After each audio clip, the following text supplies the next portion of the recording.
David Sharp, a 34-year-old British engineer, was a passionate mountaineer who valued self-reliance and solitude over fame. He preferred climbing without supplemental oxygen, believing in his body's ability to adapt to high altitudes. In 2002, he summited Cho Oyu, the world's sixth highest peak, without oxygen, proving his strength and earning praise as the strongest member of his team. This achievement reinforced his confidence in his ability to tackle even greater challenges.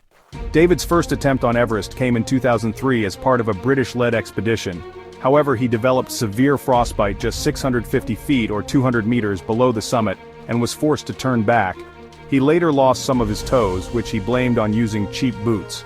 Despite this setback, he was seen as an exceptionally strong and well-acclimatized climber. In 2004, he joined a European team but clashed with the expedition leader over his solo climbing style and refusal to use oxygen. He reached 28,000 feet, or 8,500 meters before retreating, once again falling short of the summit.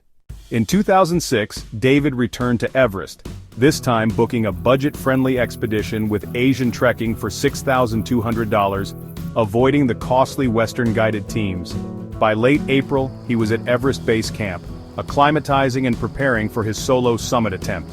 On May 13th, he began his climb from a high camp on the North Col route, aiming to summit without supplemental oxygen. On May 14th, he likely reached or came close to the summit, though no definitive record exists.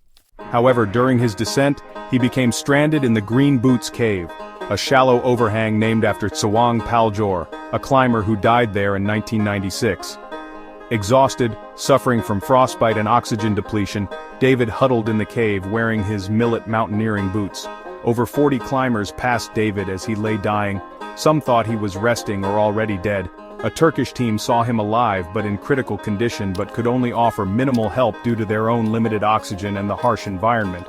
Members of Russell Bryce's commercial expedition, including double amputee Mark Inglis, noted David was too far gone to save. A Sherpa attempted to assist him, offering oxygen. David's last words were, "My name is David Sharp, I'm with Asian Trekking and I just want to sleep." He succumbed to the extreme conditions and died on the mountain. His death sparked global controversy, raising questions about the ethics of climbing, the responsibility of climbers to aid others, and the priorities of commercial expeditions. Critics argued that the commercialization of Everest had created a culture where summit success was prioritized over human life. David's decision to climb solo without supplemental oxygen, and with minimal support, was also seen as a contributing factor to his death.